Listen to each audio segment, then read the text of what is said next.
너 이러려고 날 실버타운에 보낸 거였어? 아파트 팔아서 사채 갚으려고? 이게 다 계획이었던 거야? 아니에요. 정말 아니에요. 제가 다급해서. 내가 널 얼마나 믿었는데. 아파트 처분하고 실버타운 가는 것도 다 너 믿어서 한 건데 이렇게 배신하면 어쩌자는 거야? 어머니, 처음엔 정말 그럴 생각이 아니었어요. 은서가 국제학교에 붙고. 그래서 도망까지 갔어? 나한테 이런 빚더미를 떠넘기려고? 내가 너희를 이렇게 믿어주었는데. 할머니, 저 때문이에요. 조용히 해. 어른들 얘기에 끼어들지 마. 어머니, 제 불찰입니다. 제가 너도 알고 있었어? 이런 미친 짓을. 너도 다 알면서. 사연을 듣고 난 후 각자의 의견을 댓글로 남겨주시기 바랍니다. 사소한 댓글이라도 사연자분에게 큰 힘이 될 수 있습니다. 각색될 수 있고 사연자분의 입장에서 구성될 수 있습니다. 양말수 여사님은 오래된 일기장을 들여다보았습니다. 그녀는 손때 묻은 일기장 속에서 12살 기수의 삐뚤빼뚤한 글씨를 발견했습니다. 엄마가 또 학원을 늘렸다. 이제 세 군데다. 너무 힘들다. 그녀의 손이 일기장 위에서 떨렸습니다. 공부만이 살 길이야. 너는 꼭 성공해야 해. 그때 그녀가 입버릇처럼 하던 말이었습니다. 배우지 못한 한이 가슴에 사무쳐 아들만큼은 공부를 시켜야 한다는 일념으로 살았습니다.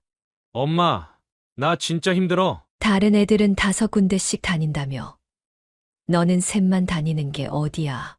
매일 밤 10시가 넘어서야 마지막 학원이 끝났습니다. 그녀는 생각났습니다. 추운 겨울밤 학원 앞에서 기수를 기다리던 날들을. 작은 손이 꽁꽁 얼어 있어도 집으로 돌아가는 길에 1시간을 더 공부시켰습니다. 시험 기간이면 더 했습니다. 새벽 2시까지 책상 앞에 앉혀놓고 공부를 시켰습니다.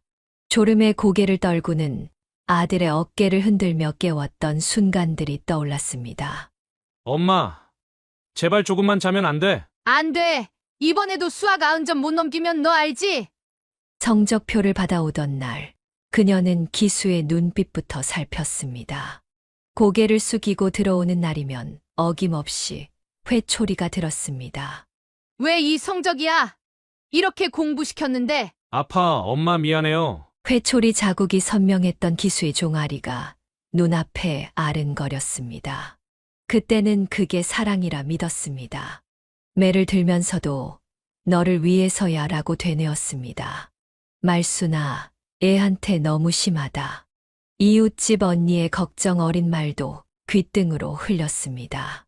학부모 모임에서도 그녀는 유명했습니다. 너무 강압적이라고 아이를 힘들게 한다고 수군거렸습니다.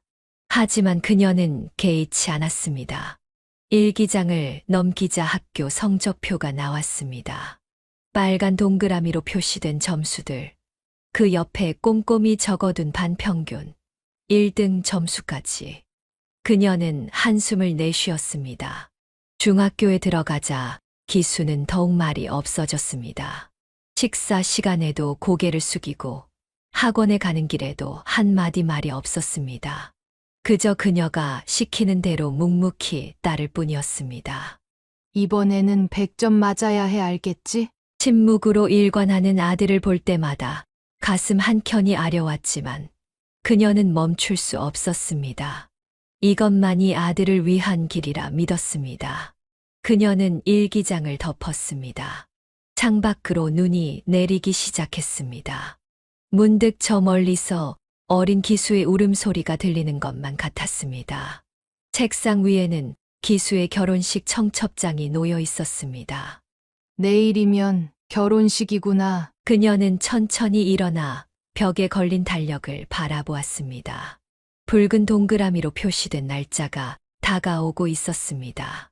마치 그날의 회초리 자국처럼 선명했습니다.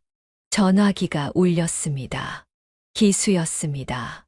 어머니, 그래, 기수야. 내일 일찍 와주세요. 어머니랑 같이 사진 찍고 싶어요. 그녀의 눈시울이 붉어졌습니다. 창밖의 눈은 계속해서 내렸습니다. 마치 지난날의 잘못을 덮어주려는 듯이. 양말순 여사님은 낡은 가계부를 들여다보았습니다. 그녀는 꼼꼼하게 적혀 있는 숫자들을 하나하나 짚어보았습니다. 생활비 15만 원, 학원비 8만 원.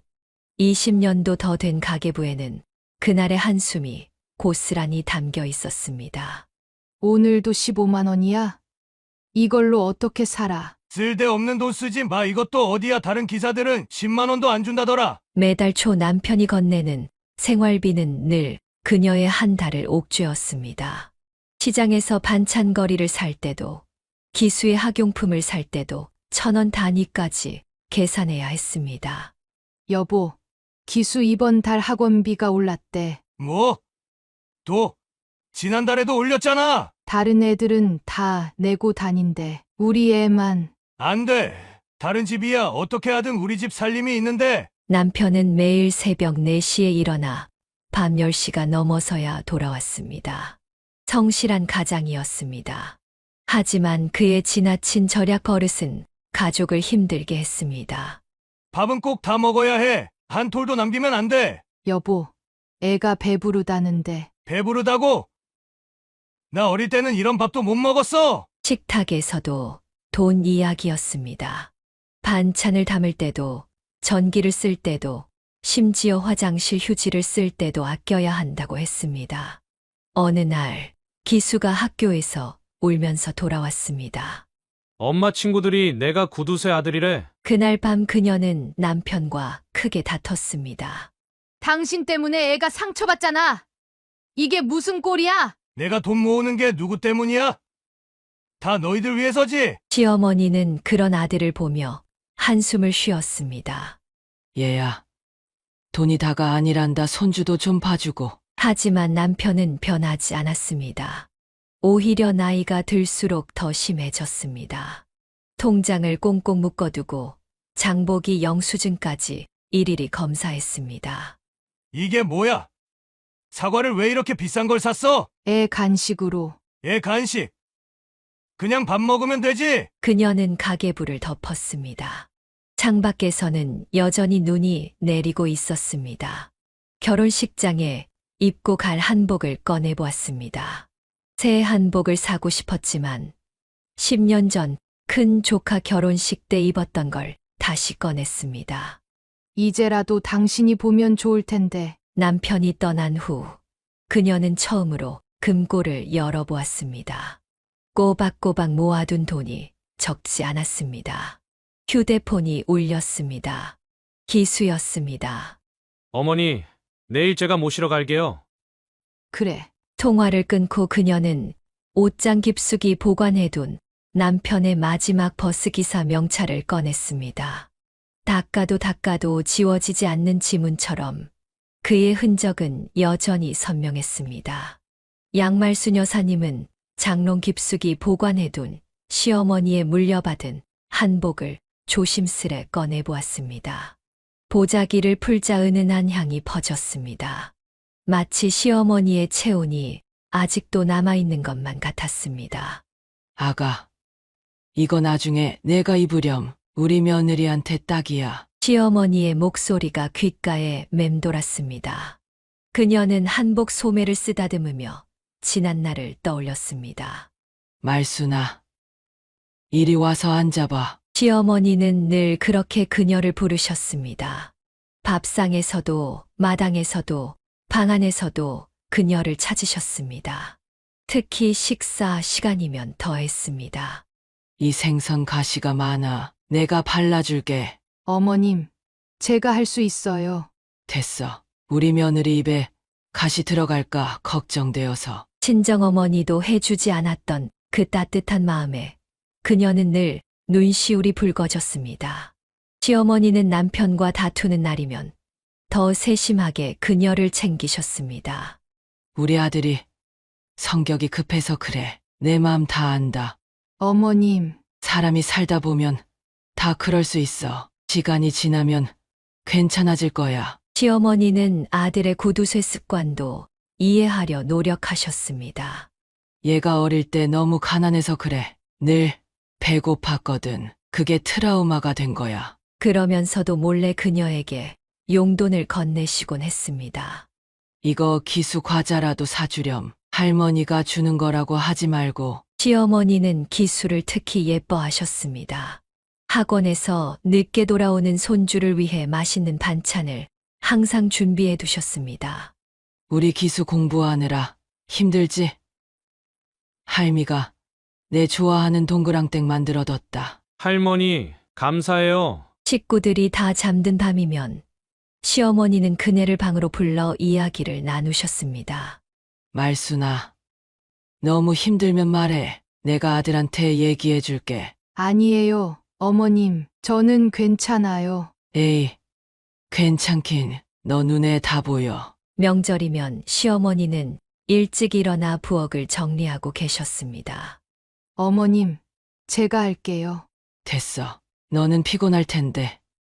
좀 더 자. 장보기를 가실 때도 그녀를 꼭 데리고 다니셨습니다.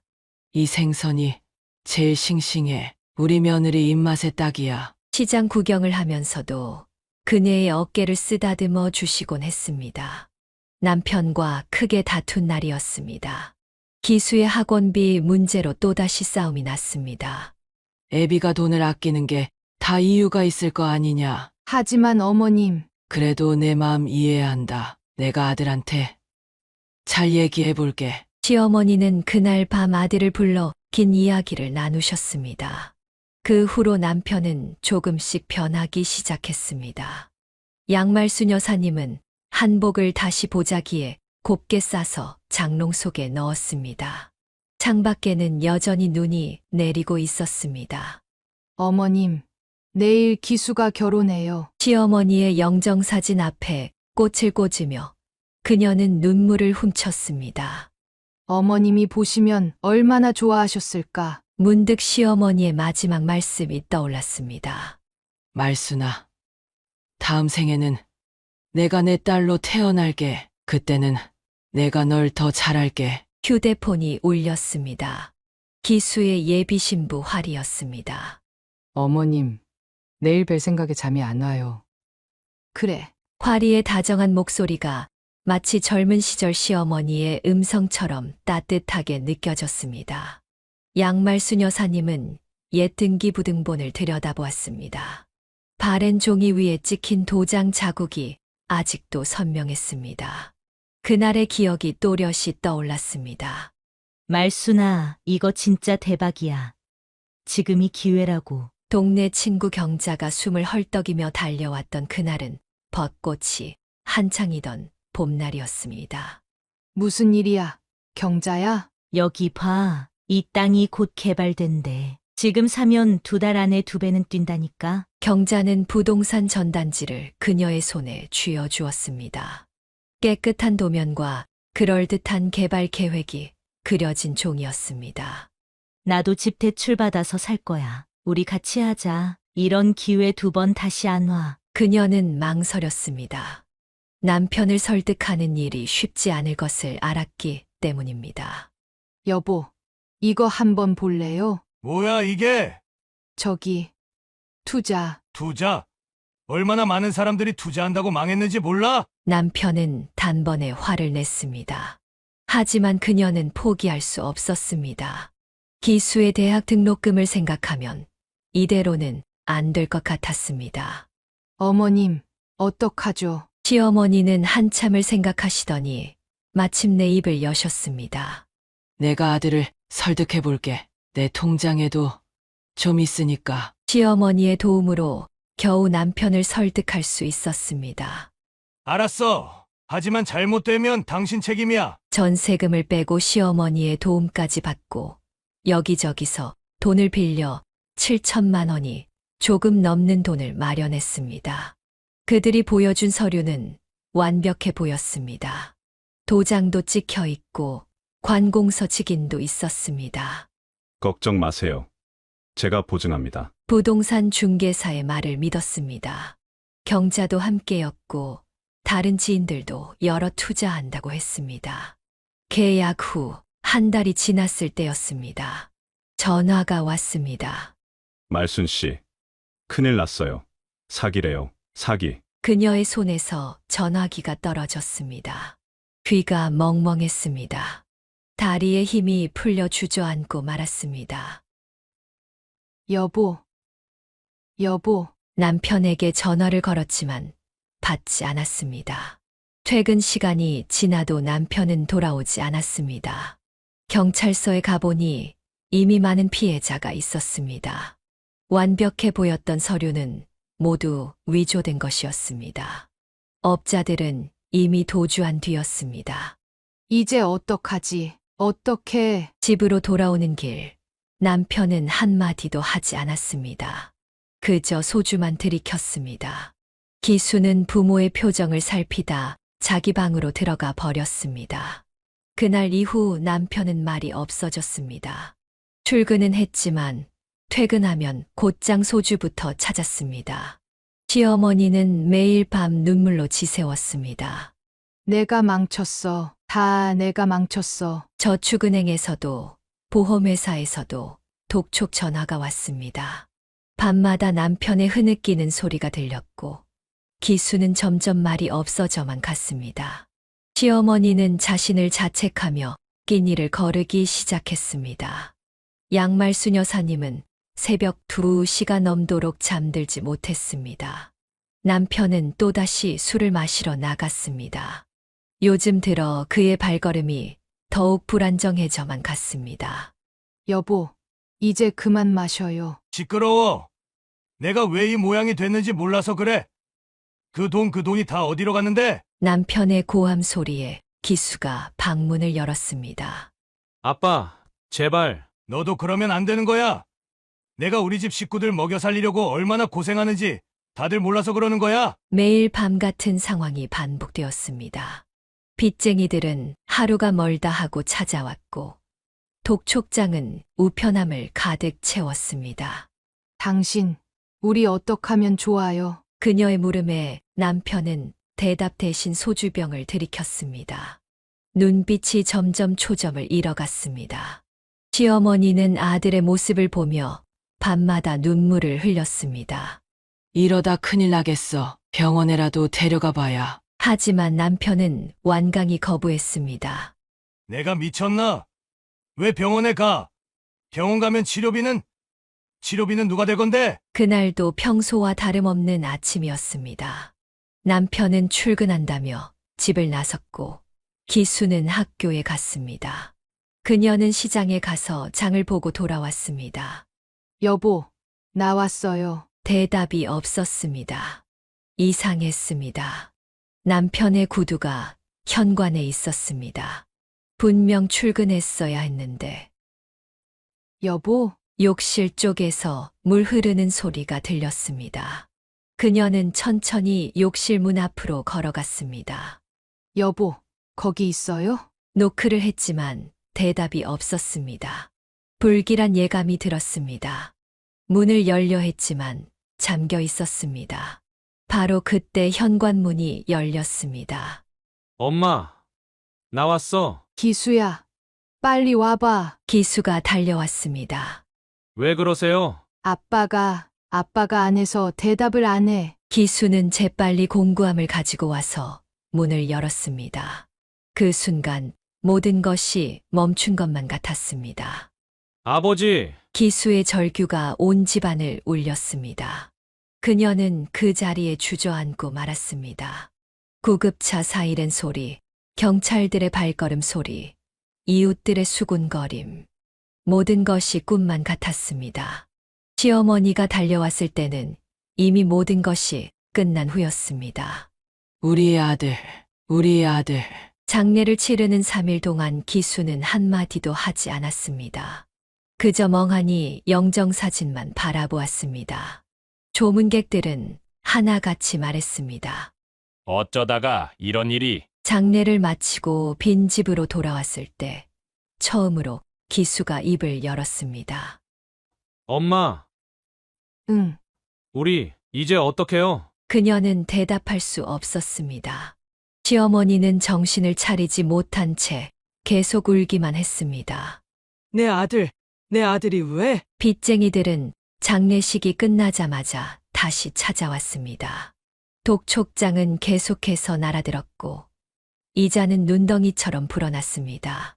기수는 학교도 제대로 나가지 못했습니다. 친구들의 수군거림이 견디기 힘들었다고 했습니다. 전학을 가는 게 좋겠어요. 기수의 담임 선생님이 권했습니다. 결국 기수는 다른 학교로 전학을 가게 되었습니다. 양말순 여사님은 남편이 마지막으로 앉았던 소파를 바라보았습니다. 텅 빈 소주병들이 아직도 그 자리에 있었습니다. 치울 엄두가 나지 않았습니다. 시어머니는 갑자기 날카로워졌습니다.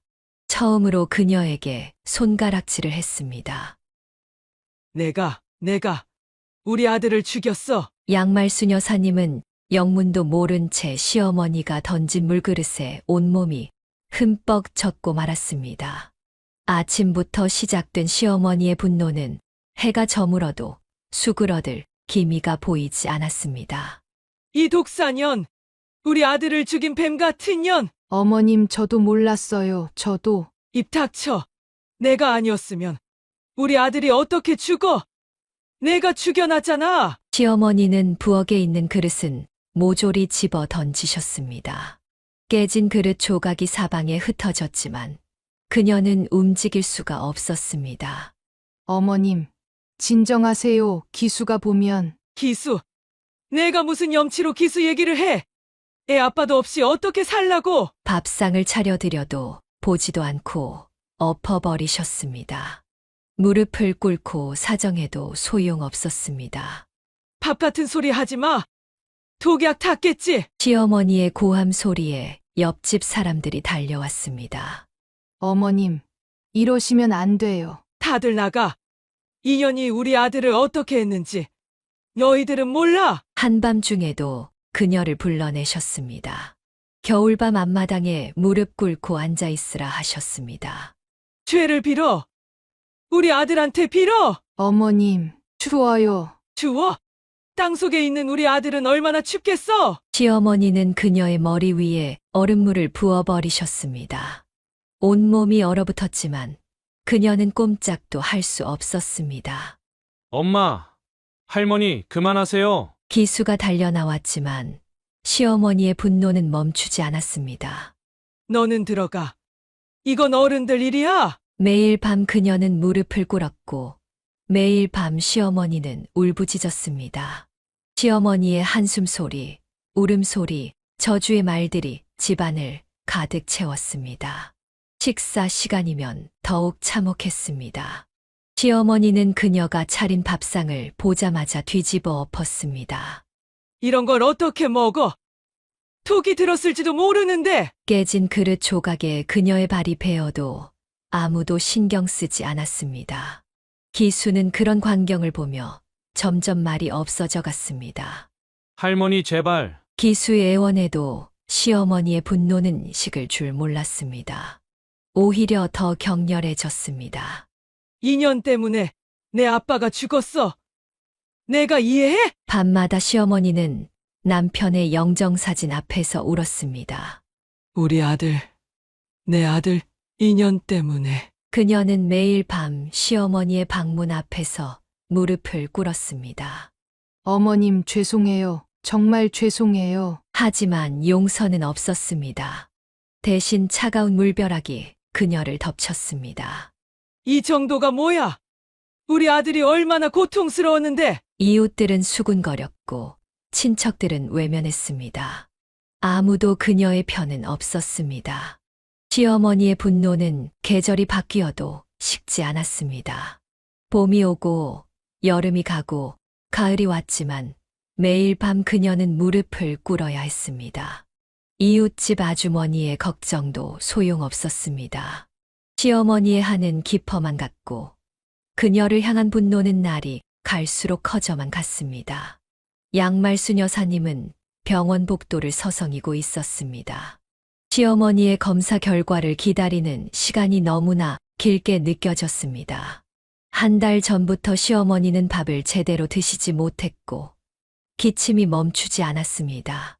어머님, 병원에 가보시죠. 내가 무슨 상관이야?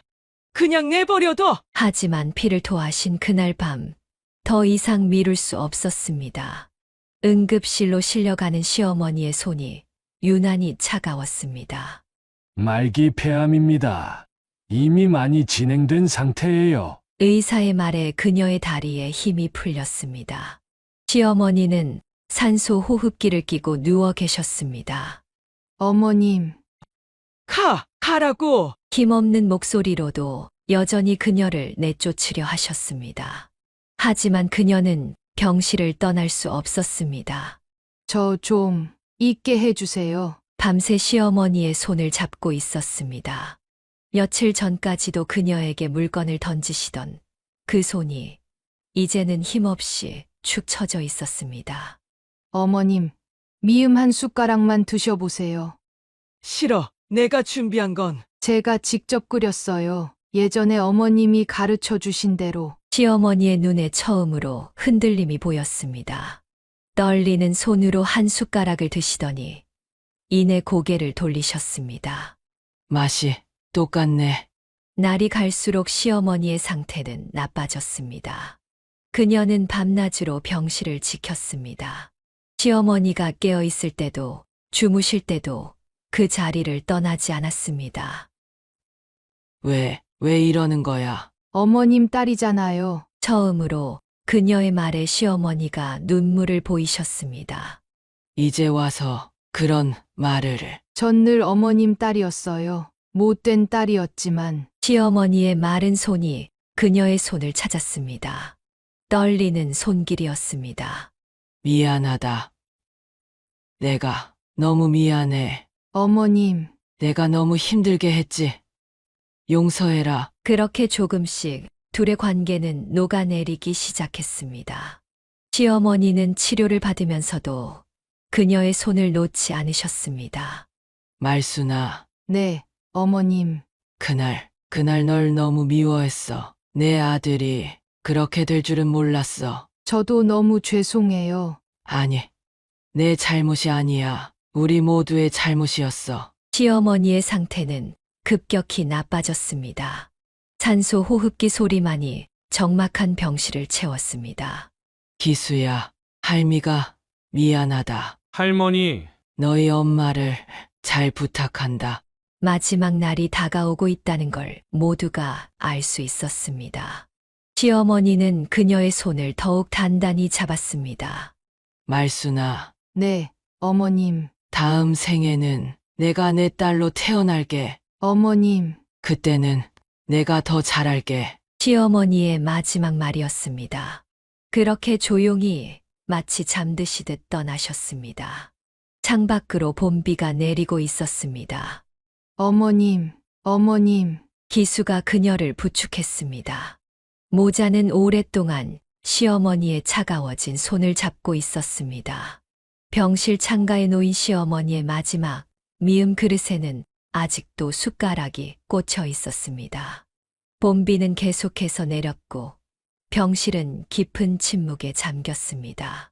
세월이 흘러 어느덧 기수가 결혼할 나이가 되었습니다. 양말순 여사님은 처음 화리를 만나던 날을 또렷이 기억했습니다. 어머님, 처음 뵙겠습니다. 저는 김아리라고 합니다. 화리는 수줍은 미소를 지으며 두 손으로 인사를 건넸습니다. 그녀의 눈에서 진심이 느껴졌습니다. 어머님, 화리는 어릴 때 친정어머니를 여의었어요. 기수의 말에 그녀는 화리의 손을 꼭 잡았습니다. 그랬구나. 앞으로 우리가 친정이다. 그 말에 화리의 눈시울이 붉어졌습니다. 첫 만남 이후 화리는 매주 찾아왔습니다. 장을 보러 가는 날이면 어김없이 들렀고 주말이면 음식을 함께 만들었습니다. 어머님, 이렇게 하는 게 맞나요? 그래. 김치는 이렇게 양념을 골고루 묻혀야 해. 화리는 그녀의 말 한마디를 놓치지 않으려 했습니다. 메모하고 연습하고 다시 물어보며 열심히 배웠습니다. 친정엄마한테 배웠어야 하는데. 화리의 중얼거림에 그녀의 마음이 아려왔습니다. 이제 내가 내 엄마야. 궁금한 거 있으면 언제든 물어봐. 주말이면 셋이 함께 식사를 했습니다. 기수는 오랜만에 밝은 표정을 지었고 화리는 정성스레 반찬을 골라 그녀의 밥그릇에 놓았습니다. 어머님, 이거 드셔보세요. 어머님 비법대로 만들어 봤어요. 어머니, 화리가 어제부터 준비했어요. 기수의 말에 화리는 수줍게 웃었습니다. 그녀는 오랜만에 가족의 온기를 느꼈습니다. 어머님, 저희 집에서 하룻밤 묵으시면 안 될까요? 그래도 제가 차 끓여드릴게요. 어머님이 좋아하시는 국화차요. 화리의 정성 어린 배려는 계속되었습니다. 명절이면 제일 먼저 찾아와 준비를 도왔고, 평일에도 틈틈이 전화를 걸어 안부를 물었습니다. 어머님, 오늘은 어떠세요? 식사는 하셨어요? 어머님, 내일 시장 가실 때 저도 데려가 주세요. 그녀는 화리의 따뜻한 마음에 조금씩 마음을 열었습니다. 시어머니와의 화해 이후 닫혀있던 가슴이 다시 따뜻해지는 것을 느꼈습니다. 화리야, 네, 어머님, 너희 결혼식 날 엄마 없는 게 많이 서운했지? 괜찮아요. 이제 어머님이 계시잖아요. 화리의 말에 그녀는 눈시울이 붉어졌습니다. 시어머니의 마지막 말씀이 떠올랐습니다. 어머님도 이런 며느리를 보셨다면 좋아하셨을 텐데. 기수와 화리는 더욱 자주 찾아왔습니다. 주말이면 함께 산책을 나갔고, 때로는 영화도 보러 갔습니다. 그렇게 조금씩 그들은 진정한 가족이 되어갔습니다. 어머님, 다음 주에 저희 집에서 생신잔치예요. 그래도 되나? 당연하죠. 어머님은 우리 가족이시잖아요. 화리의 말에 기수도 고개를 끄덕였습니다. 그녀는 따뜻한 마음이 가득한 며느리를 보내준 하늘에 감사했습니다. 양말수 여사님은 병원 분만실 앞에서 초조하게 기다리고 있었습니다. 화리가 진통을 시작한 지 벌써 6시간이 지났습니다. 어머님, 너무 걱정하지 마세요. 화리가 강한 애예요. 기수가 그녀의 손을 꼭 잡았습니다. 그때 분만실에서 의사가 나왔습니다. 축하드립니다. 예쁜 따님이에요. 아기의 첫 울음소리가 복도에 울려 퍼졌습니다. 그녀는 참았던 눈물을 쏟아냈습니다. 어머님, 들어가 보세요. 화리가 찾아요. 병실에 들어서자 화리가 갓난아기를 안고 있었습니다. 땀에 젖은 얼굴이었지만 행복한 미소를 짓고 있었습니다. 어머님, 저희 딸 보세요. 예쁘죠? 그래, 정말 예쁘다. 아기는 마치 작은 천사 같았습니다. 보드라운 머리칼, 작은 손가락, 오똑한 코까지. 어머님이 이름 지어주세요. 내가? 네. 어머님이 지어주신 이름으로 하고 싶어요. 그녀는 잠시 생각에 잠겼다가 말했습니다. 은서, 은혜로운 서광이 비치길 바라는 마음으로. 은서, 참 예쁜 이름이에요. 화리는 회사를 그만두고 은서 양육에 전념했습니다. 매일 아침 그녀는 며느리의 집으로 향했습니다. 어머님, 또 오셨어요? 내가 도와줘야지. 너 혼자 어떻게 하니? 은서가 자라는 모습을 지켜보는 것은 그녀의 가장 큰 즐거움이었습니다. 첫 뒤집기, 첫 걸음마, 첫 말. 할머니, 은서의 첫 마디가 할머니였을 때 그녀는 한없이 울었습니다. 어머님, 우리 은서가 할머니를 제일 좋아하나 봐요. 화리는 매일 아침 일기를 썼습니다. 은서의 모든 순간을 기록했고 그녀는 그 일기를 함께 읽었습니다. 오늘은 은서가 처음으로 혼자서 숟가락을 들었어요. 은서가 초등학교에 입학하던 날, 온 가족이 함께했습니다. 할머니, 나 예쁘죠? 노란 모자를 쓴 은서가 그녀 앞에서 빙그르르 돌았습니다. 그럼, 우리 은서가 제일 예쁘지. 학교에서 돌아오면 은서는 그녀에게 달려와 안겼습니다.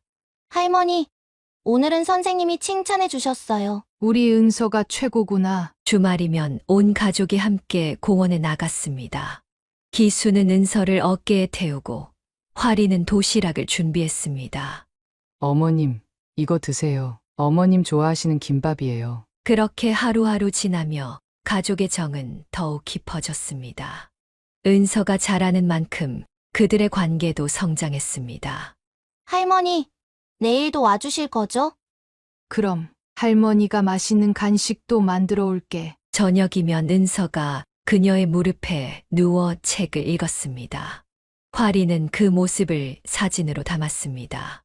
어머님, 은서가 어머님 닮아가는 것 같아요. 그래. 우리 은서는 활이 닮아서 이쁜 거야. 화리는 미소를 지으며 그녀의 손을 잡았습니다. 어머님, 저희 집으로 이사 오시면 안 될까요? 은서도 좋아할 텐데. 그녀는 잠시 생각에 잠겼다가 고개를 끄덕였습니다. 이제는 진정한 가족이 되어가고 있었습니다. 은서가 중학교에 입학하고 얼마 지나지 않아 화리가 조심스레 그녀를 찾아왔습니다. 어머님, 드릴 말씀이 있어서요. 무슨 일이니? 화리는 은서의 성적표를 꺼냈습니다. 전교 1등이라는 글자가 선명했습니다. 은서가 외국 유학을 가고 싶어 해요. 영재교육원 선생님도 적극 추천하시는데. 그녀는 화리의 말뜻을 직감했습니다. 어머님, 죄송한 말씀인데 실버타운에 한번 가보시는 건 어떠세요? 요즘 실버타운이 정말 좋아졌다고 해요. 실버타운? 네, 제가 얼마 전에 가봤는데 시설도 좋고 같은 연세의 분들도 많이 계시더라고요. 화리는 태블릿으로 실버타운 사진들을 보여주었습니다. 깔끔한 시설과 다양한 프로그램들이 눈에 들어왔습니다. 여기보다 훨씬 깨끗하고 시설도 좋아요. 그녀는 잠시 생각에 잠겼습니다. 사실 이 집은 언젠가 기수에게 줄 생각이었습니다. 어머님, 제가 한 번만 더 말씀드려 볼게요. 화리의 진심 어린 설득에 그녀는 천천히 고개를 끄덕였습니다. 알았어. 한번 가보자. 실버타운은 생각보다 훨씬 좋았습니다. 널찍한 정원, 깨끗한 시설, 무엇보다 활기찬 분위기가 마음에 들었습니다. 여기서 일하실 수 있는 자리도 있어요. 도서관 정리나 텃밭 가꾸기. 이사는 생각보다 빨리 진행되었습니다. 아파트는 기수 내외에게 넘어갔고 그녀는 새로운 보금자리에 정착했습니다. 어머님, 정말 죄송해요. 왜 그러니? 은서 공부시키는 게 먼저지. 실버타운에서의 생활은 나쁘지 않았습니다. 아침마다 텃밭을 가꾸고 오후에는 도서관에서 책을 정리했습니다. 할머니, 여기 진짜 좋다. 주말마다 찾아오는 은서는 실버타운 정원을 뛰어다니며 좋아했습니다. 어머님, 저희가 자주 찾아뵐게요. 화리는 약속대로 일주일에 2번은 꼭 찾아왔습니다. 은서의 학교 소식을 전하고 함께 산책을 하고 때로는 실버타운 식당에서 함께 식사를 했습니다. 어머님, 은서가 영어 경시대회에서 금상을 받았어요. 그녀는 손녀의 성장을 지켜보며 뿌듯함을 느꼈습니다. 실버타운에서의 소일거리는 그녀의 하루를 채워주었고 새로운 친구들도 생겼습니다. 말순 씨, 오늘도 도서관 가시나요? 네. 책 정리하러 가요. 같이 가실래요? 이제는 이곳이 편안한 집이 되어가고 있었습니다. 창밖으로 보이는 풍경도 매일 마주치는 이웃들의 얼굴도 친숙해졌습니다. 평화로운 시간을 보내고 있던 양말순 여사님 6개월쯤 지나 양말순 여사님은 실버타운 정원의 장미를 가꾸고 있었습니다. 그때 낯선 남자들이 다가왔습니다. 양말순 여사님 되시죠? 네. 근데 누구시죠? 김화리 씨, 어디 계신지 아시죠? 그녀는 순간 가슴이 덜컥 내려앉았습니다. 남자들의 눈빛이 심상치 않았습니다. 며느리분이 2억을 빌려가셨는데 이자도 못 내고 연락도 안 되네요. 무슨 말씀이신지. 모르셨나? 본해 한 달 전부터 잠적하셨어요. 전화도 안 받고. 그녀의 손에서 정원용 가위가 떨어졌습니다. 이제 어머님께서 책임지셔야겠네요. 법적으로도 가족이 도망가면 남은 가족이 책임져야 하거든요. 그게 무슨... 일주일 드릴 테니까 잘 생각해 보세요. 그때까지 못 찾으면... 남자들은 위협적인 눈빛을 남기고 사라졌습니다. 그녀는 그 자리에 주저앉고 말았습니다. 떨리는 손으로 다시 한번 기수의 번호를 눌러보았지만 여전히 전화기는 꺼져 있었습니다. 화리의 번호도 은서의 학교도 모두 소용없었습니다. 기수야, 화리야, 도대체 어디 간 거니? 실버타운 방으로 돌아오는 길이 천리 같았습니다. 방문을 열자 화리가 마지막으로 가져다 주던 과일이 눈에 들어왔습니다. 일주일 전 마지막으로 들렀을 때의 모습이 떠올랐습니다. 어머님, 이번 주말에 은서 데리고 또 올게요. 그때는 왜 몰랐을까요? 화리의 눈가에 맺혔던 눈물을, 떨리던 손을, 오래도록 안아주던 그 마지막 포옹을. 기수가 유난히 말이 없었던 것도 다음 날도 사채업자들이 찾아왔습니다. 어머님, 이러시면 안 되죠? 아들하고 며느리 어디 있는지 아실 텐데. 정말 몰라요. 저도 찾고 있어요. 그럼 어머님이 갚으셔야죠. 집이라도 파시든가. 이곳은 제 집이 아니에요. 사채업자들은 매일 찾아왔습니다. 정원에서도 도서관에서도 심지어 식당에서도 그들은 그녀를 따라다녔습니다. 양 여사님, 시간이 얼마 없으십니다. 경찰에 신고도 해보았지만 실종 신고를 접수한 지 일주일이 지나도록 아무런 소식이 없었습니다. 세 사람 다 통장 거래 내역 마지막이 일주일 전이에요. 그 이후로는 아무런 흔적이 없습니다. 퇴근하던 경찰이 한숨을 쉬며 말했습니다. 일주일이 지나고 그들이 다시 찾아왔습니다. 시간 다 됐습니다. 어떻게 하실 거예요? 그때 그녀의 전화가 울렸습니다. 발신자 표시는 기수였습니다. 어머니 죄송합니다. 전화 속 기수의 목소리가 들리자마자 양말순 여사님은 손이 떨려왔습니다. 1시간 후 기수와 화리 그리고 은서가 실버타운 면회실에 나타났습니다. 사채업자들도 함께였습니다. 도대체 무슨 일이야? 아파트는 팔리지도 않았는데 이게 무슨 소리니? 양말순 여사님의 목소리가 떨렸습니다. 화리는 바닥에 무릎을 꿇었습니다. 아파트가 생각보다 늦게 팔려서 은서 유학학기가 시작되기 전에 돈이 필요했어요. 뭐라고? 아파트도 팔리지 않은 상태에서 사채를? 이게 정신이 있는 거야? 죄송해요. 부동산에서 곧 팔릴 거라고 해서. 너 이러려고 날 실버타운에 보낸 거였어? 아파트 팔아서 사채 갚으려고? 이게 다 계획이었던 거야? 양말순 여사님의 얼굴이 새파랗게 질렸습니다. 아니에요. 정말 아니에요. 제가 다급해서. 내가 널 얼마나 믿었는데. 아파트 처분하고 실버타운 가는 것도 다 너 믿어서 한 건데 이렇게 배신하면 어쩌자는 거야? 어머니, 처음엔 정말 그럴 생각이 아니었어요. 은서가 국제학교에 붙고. 그래서 도망까지 갔어? 나한테 이런 빚더미를 떠넘기려고? 내가 너희를 이렇게 믿어주었는데. 은서가 할머니 손을 잡으려 했지만 그녀는 손을 뿌리쳤습니다. 할머니, 저 때문이에요. 조용히 해. 어른들 얘기에 끼어들지 마. 기수가 한 발 앞으로 나섰습니다. 어머니, 제 불찰입니다. 제가 너도 알고 있었어? 이런 미친 짓을. 너도 다 알면서. 양말순 여사님의 손이 떨려왔습니다. 탁자를 짚지 않았다면 그 자리에 주저앉았을 것 같았습니다. 실버타운으로 오라고 할 때 그때부터 이럴 생각이었던 거야? 아니에요, 어머니. 그건 절대. 거짓말 마. 이제 와서 무슨 말을 해도 소용없어. 사채업자 중 한 명이 앞으로 나섰습니다. 이자가 많이 불었습니다. 어떻게 하실 건가요? 나가. 다들 나가.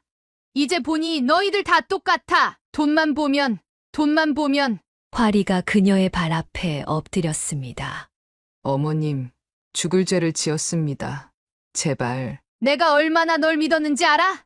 내가 어떻게 이럴 수가 있어? 양말순 여사님의 눈에서 눈물이 흘렀습니다. 분노보다는 배신감이 더 컸습니다. 자신이 전적으로 믿고 의지했던 며느리가 그것도 아파트도 팔리지 않은 상태에서 이런 무모한 짓을 저질렀다는 사실이 그녀의 가슴을 후벼 팠습니다. 당장 나가. 다시는 내 앞에 나타나지 마. 기수와 화리는 은서의 손을 잡고 천천히 면회실을 나섰습니다. 사채업자들도 뒤따라 나갔습니다. 방에 홀로 남은 그녀는 탁자에 기대어 앉았습니다. 이러려고 날 여기로 보낸 거였어. 창밖으로 노을이 지고 있었습니다. 그녀가 그토록 믿었던 가족의 모습이 저문은 햇살처럼 서서히 사라져가는 것만 같았습니다. 양말순 여사님의 방에서는 한동안 아무도 말을 하지 못했습니다. 기수와 화리는 무릎을 꿇은 채 은서는 구석에서 흐느끼고 있었습니다. 어머니 정말 죄송합니다. 기수가 먼저 입을 열었습니다. 그의 목소리가 떨렸습니다. 아버지가 돌아가신 후 제가 어머니를 원망했었습니다. 그게 잘못됐다는 걸 이제야 깨달았습니다. 양말순 여사님은 창밖만 바라보고 있었습니다. 저도 어머니의 마음을 이제야 알겠어요. 화리가 울먹이며 말을 이었습니다. 돈에 눈이 멀어서, 은서 교육에 집착해서, 어머니의 믿음을 저버렸어요. 두 사람의 진심 어린 사과가 이어졌습니다. 그동안 쌓였던 오해와 원망이 한꺼번에 쏟아져 나왔습니다. 아버지가 돌아가신 후 제가 어머니를 많이 미워했어요. 하지만 이제 보니 제가 얼마나 어리석었는지. 기수의 눈에서 눈물이 흘렀습니다. 아버지의 죽음이 어머니 탓이 아니었는데 전 그동안 양말순 여사님의 눈시울이 붉어졌습니다. 오랫동안 가슴 한켠에 묻어두었던 아들과의 감정이 조금씩 녹아내리는 것을 느꼈습니다. 기수야, 어머니 용서해 주세요. 모자가 마주 보았습니다. 10년이 넘도록 쌓였던 벽이 조금씩 허물어지고 있었습니다. 내가 너무 강하게 나왔던 것 같구나. 양말순 여사님의 목소리가 부드러워졌습니다. 아니에요, 어머니. 제가 잘못했어요. 은서가 할머니 곁으로 다가왔습니다. 할머니, 엄마, 아빠 용서해주세요. 제가 잘못했어요. 양말순 여사님은 손녀를 안았습니다. 은서의 눈물이 그녀의 옷깃을 적셨습니다. 자체 빚은 어떡하면 좋지? 걱정스러운 한숨이 나왔습니다. 제가 어떻게든 해결하겠습니다. 야간 알바라도 뛰고. 안 돼요, 어머니. 제가 책임지겠습니다. 화리가 고개를 들었습니다. 은서 유학은 포기하고 제가 일자리를 더 알아볼게요. 양말순 여사님은 천천히 자리에서 일어났습니다. 그리고 오랜만에 아들의 어깨를 잡았습니다. 우리 다시 시작해보자. 어머니, 돈은 우리가 함께 해결해보자. 내 아버지가 떠난 후로 우리가 제대로 마주 앉아본 적이 있었나. 가족들은 서로를 바라보며 울었습니다. 그동안 쌓였던 오해와 미움이 눈물과 함께 흘러내렸습니다. 은서야, 네. 할머니, 내가 하고 싶은 공부 꼭 하게 해줄게. 하지만 지금은 안 돼. 조금만 기다려주겠니? 네, 전 할머니랑 같이 있는 게 더 좋아요. 양말순 여사님은 마음이 따뜻해지는 것을 느꼈습니다. 비록 앞으로의 길이 쉽지는 않겠지만 가족이 다시 하나가 되어 힘을 모을 수 있다는 사실이 그녀에게 큰 위로가 되었습니다. 이제부터 우리 서로 숨기는 거 없이 살자. 네, 어머니. 창밖으로 따스한 햇살이 비춰들었습니다. 마치 새로운 시작을 축복해 주는 것만 같았습니다. 어느 날 아침 양말순 여사님의 실버타운 방문을 급하게 두드리는 소리가 났습니다. 어머니. 문을 열자 기수가 숨을 헐떡이며 서 있었습니다. 그의 손에는 신문이 들려 있었습니다. 무슨 일이야? 이 시간에. 저기 40년 전에 사기당했던 그 땅. 양말순 여사님의 얼굴이 굳어졌습니다. 그녀는 그 땅의 이야기는 꺼내고 싶지도 않았습니다. 왜 갑자기 그 이야기를? 재개발 구역으로 지정됐어요. 어머니, 우리 땅이. 뭐라고? 기수는 떨리는 손으로 신문을 펼쳤습니다. 그곳에는 대규모 재개발 계획이 발표되었다는 기사가 실려 있었습니다. 그때 우리가 샀던 땅이 평당 800만 원이래요. 양말순 여사님은 그 자리에 주저앉고 말았습니다. 그게 말이 되니? 어머니, 진짜예요. 제가 확인해봤어요. 등기부등본도 찾아보고. 화리가 달려왔습니다. 그녀의 손에는 서류 뭉치가 들려 있었습니다. 어머니, 우리 땅이 290평이에요. 23억. 숫자를 듣는 순간 양말순 여사님의 눈앞이 어지러워졌습니다. 남편이 그토록 아끼던 돈으로 샀던 땅, 결국 사기를 당해 모든 것을 잃게 만들었던 그 땅이 여보, 당신이 알고 있었던 걸까? 눈물이 흘러내렸습니다. 화리가 그녀를 부축했습니다. 어머니, 이제 사채 빚도 갚을 수 있어요. 은서 유학도. 아니, 양말순 여사님이 천천히 고개를 저었습니다. 이 돈은 너희 아버지의 돈이야. 이 돈으로 너희 아버지가 원하던 걸 해야지. 어머니, 내 아버지가 늘 꿈꾸던 게 있었어. 시골에 단독주택을 짓는 거였지. 기수의 눈에서 눈물이 흘렀습니다. 아버지가 생전에 자주 하던 말이 생각났습니다. 우리 가족 모두가 함께 살 집을 지어요, 어머니. 은서가 학교 가방을 메고 들어왔습니다. 할머니, 무슨 일이에요? 엄마 아빠가 갑자기 나가시더니 양말순 여사님은 손녀를 꼭 안았습니다. 은서야, 이제 내가 하고 싶은 공부 마음껏 할 수 있게 됐어. 정말요? 그럼 제가 외국에 그래. 하고 싶은 대로 해. 내 할아버지가 도와주신 거야. 가족들은 서로를 바라보며 웃었습니다. 40년 만에 찾아온 기적 같은 일이었습니다. 여보, 고마워요. 양말순 여사님은 하늘을 올려다보았습니다. 남편이 저 하늘에서 지켜보고 있을 것만 같았습니다. 아버지, 이제야 아버지 뜻을 이룰 수 있게 됐네요. 창밖에는 봄비가 내리고 있었습니다. 마치 하늘도 이들의 기쁨을 함께 나누는 것만 같았습니다. 양말순 여사님은 실버타운 방을 정리했습니다. 2년 동안 살았던 이곳을 떠나 새로운 보금자리로 향할 시간이었습니다. 어머니, 이제 다 정리하셨어요? 화리가 마지막 짐을 들고 왔습니다.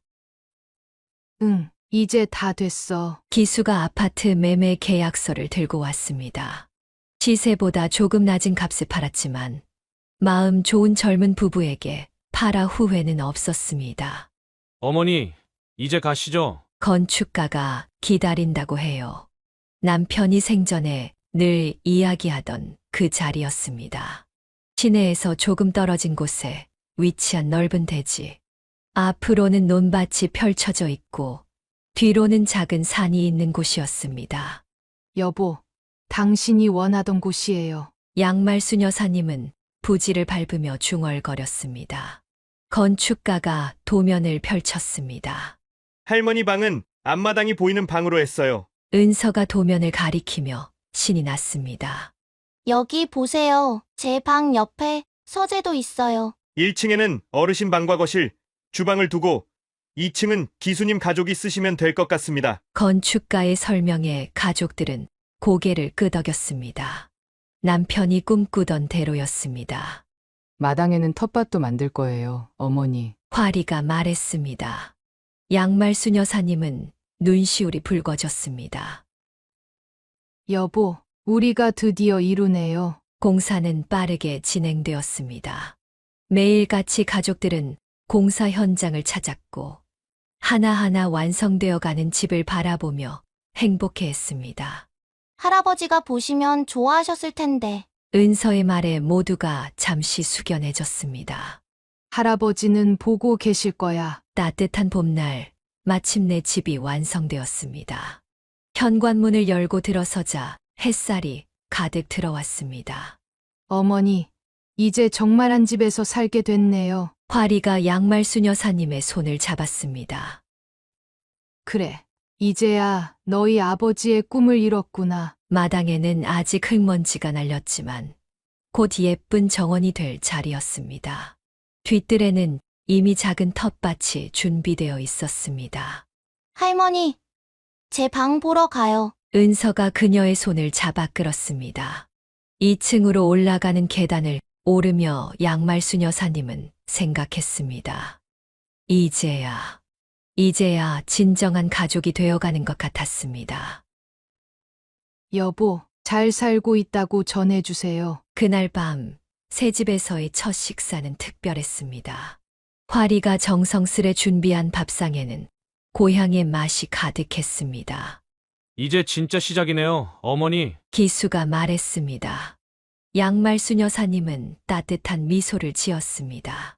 창밖으로 별들이 반짝였습니다. 양말순 여사님은 새 집 마당의 텃밭에서 상추를 가꾸고 있었습니다. 멀리서 은서의 웃음소리가 들려왔습니다. 할머니, 저 학교 다녀왔어요. 그래, 오늘은 어땠어? 수학 시험이 좀 어려웠지만 재미있었어요. 예전 같았으면 성적부터 물어봤을 텐데, 이제는 그러고 싶지 않았습니다. 은서의 밝은 표정이 더 소중했습니다. 할머니, 제가 만든 그림 보여드릴까요? 그래, 보자. 은서가 꺼낸 그림을 보며 그녀는 문득 기수의 어린 시절이 떠올랐습니다. 그 시절 그림 그리기를 좋아하던 아들에게 얼마나 가혹했던가. 기수야. 혼잣말처럼 중얼거렸습니다. 네, 어머니. 뒤에서 기수의 목소리가 들렸습니다. 퇴근하고 돌아온 아들이었습니다. 아들, 미안하다. 갑자기 왜 그러세요? 내가 그림 그리는 걸 좋아했었는데 공부만 시키려고 했었지. 기수는 잠시 말없이 서 있다가 어머니 곁에 앉았습니다. 전 이제 이해해요. 어머니의 마음을. 아니, 엄마가 잘못했어. 너무 독했던 거야. 양말순 여사님의 눈에 눈물이 고였습니다.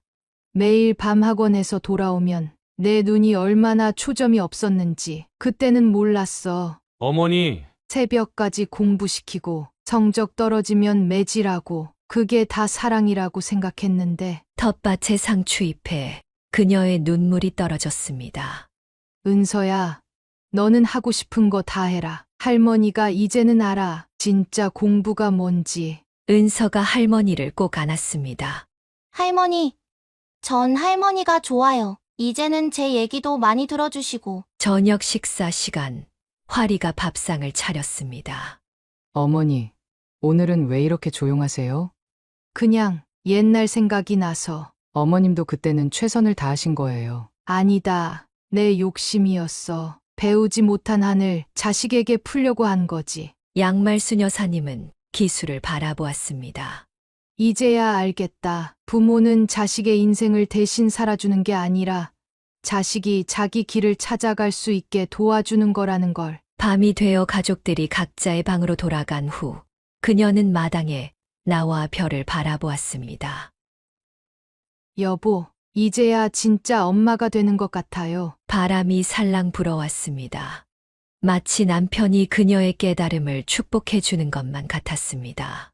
양말순 여사님은 새 집 마당에 작은 제단을 마련했습니다. 남편과 시어머니의 영정사진을 나란히 모시고 매일 아침 꽃을 갈아 놓았습니다.